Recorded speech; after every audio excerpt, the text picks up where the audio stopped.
Welcome to our deep dive into deep work. I'm really excited to get into it with you. Yeah, it's a fascinating topic. It really is, and especially based on, we're drawing a lot from Cal Newport's book today, Deep Work, of course. Right. And have you ever heard of Nate Silver, Oh, yeah. the baseball stats guy? Yeah, So he, yeah. he ended up becoming this, top election forecaster. Interesting. And it's just such a cool example of how, this deep work skill can really be applied across different fields. Yeah. And to achieve that level of success that's pretty amazing. It really is.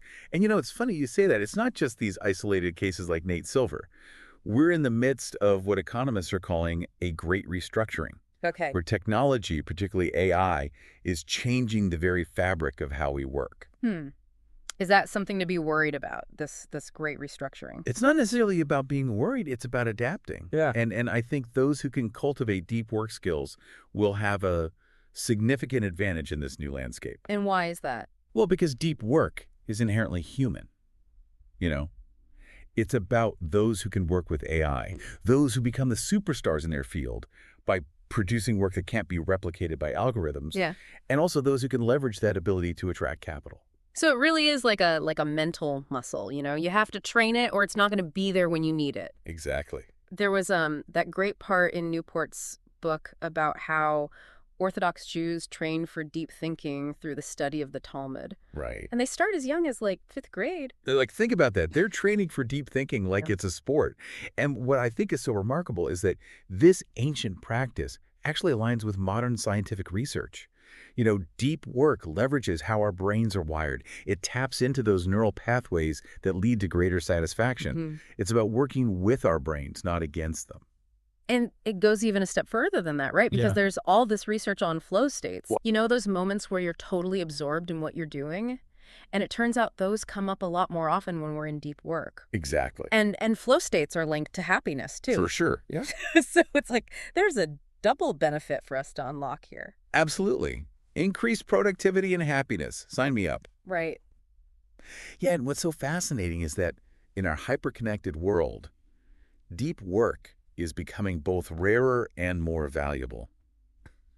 It's kind of counterintuitive. It's like this hidden superpower waiting to be unlocked. Yes. So how do we actually do that? How do we actually cultivate this superpower of deep work? Yeah, that's the million-dollar question, isn't it? It's one thing to recognize the value of deep work, but actually integrating it into our lives. Right.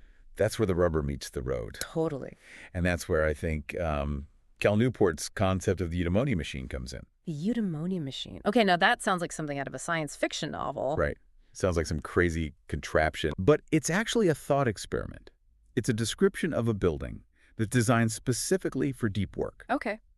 And what I find so intriguing about it is that it highlights this often overlooked aspect of environment and routine. Okay. It's about consciously creating spaces that foster concentration, not just assuming that a quiet corner is going to do the trick. That makes sense. But there's this other part of it too, right? What about our own brains? Yeah, Because it often feels like we're fighting a losing battle against distraction these days. you're hitting on a really crucial point. There's this neuroscientist, Clifford Nass, Okay. and his research shows that constant multitasking, the thing we all do, Right. it actually rewires our brains, making it harder to focus. So we're training ourselves to be distracted. Pretty much, yeah. We're training our brains to crave distraction. That's disheartening. So what can we do about it? Don't worry, there is hope. Mhm. Cal Newport offers several different strategies for scheduling deep work. And the great thing is there's not just one right way to do it. Okay, good. He outlines 4 main philosophies, each catering to different personalities and work styles. I like that. Okay, let's break those down. Okay, so the first one is the monastic approach. And this is exactly what it sounds like. You're Yeah. basically going off the grid to eliminate distractions completely. Think of writers like Neil Stephenson, who famously avoid email and social media. Yeah, see, that's a little intense for me. Yeah. I don't think I could handle the monastic approach. And that's the beauty of having options. So the next one, the bimodal philosophy, is all about finding a balance. You alternate between periods of intense, focused work and a more connected life. Okay. So it's kind of like how Carl Jung would retreat to his isolated tower for deep work, but then return to a more social life in Zurich. Yeah, that resonates with me more. I think that balance is important. Okay, so what about the other two? Okay, the rhythmic approach is all about consistency. Yeah. You establish this like regular daily rhythm of deep work, much like a professor might set aside a specific time each day for research, Hmm. no matter what. It's like building that habit. Yeah. Exactly. Okay, the journalistic approach.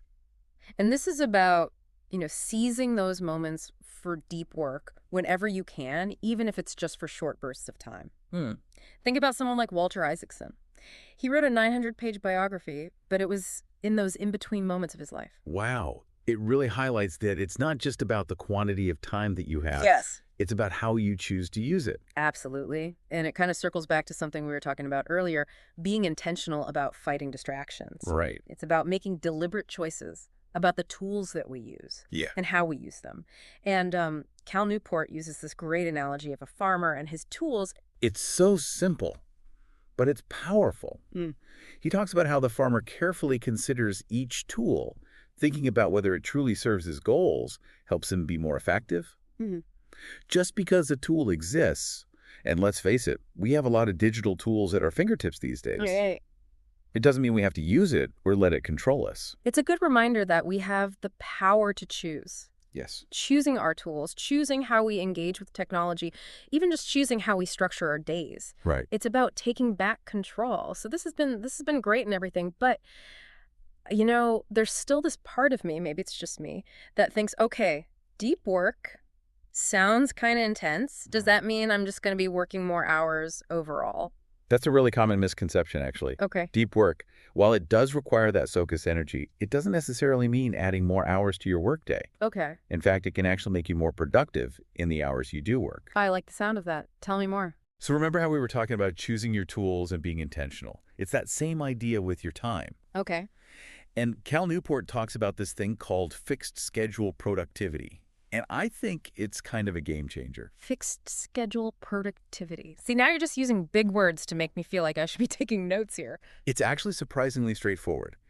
It's about setting a firm end time to your workday and then working backward to make that happen. So I'm guessing that means not just working until everything is crossed off the to-do list, which is admittedly kind of how things go right now. Yeah, I mean, it might seem counterintuitive, but by imposing that constraint, that hard stop to the workday, Yeah. you're kind of forced to prioritize. Right. Focus on the most important tasks, and you start working smarter, not harder, so to speak. It's like that old saying, work expands to fill the time allotted. Exactly. So if you give yourself less time, you're going to be a lot more discerning about how you actually use it. Precisely. And that's the beauty of deep work. Yeah.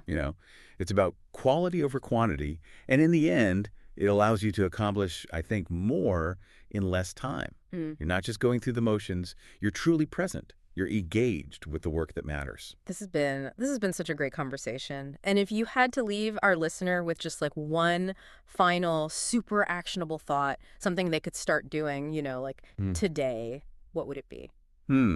That's a good question. I would say, think about it this way. What if your workday absolutely had to end at 5 p.m. either today? Mm. How would you restructure your approach to your work to get everything important done? Mm. What would you prioritize and what would you let go of? Ooh, that's a really good question. And it really gets to the heart of what we've been talking about today, right? Like being intentional, prioritizing our time and energy, and making deep work a part of our lives. Absolutely. And it is a skill. And like any skill, it takes practice, but the rewards are definitely worth striving for. The increased focus, the productivity, and honestly, just a more fulfilling work life. So thanks for diving deep with us today. Yeah, this was fun. Thanks for having me.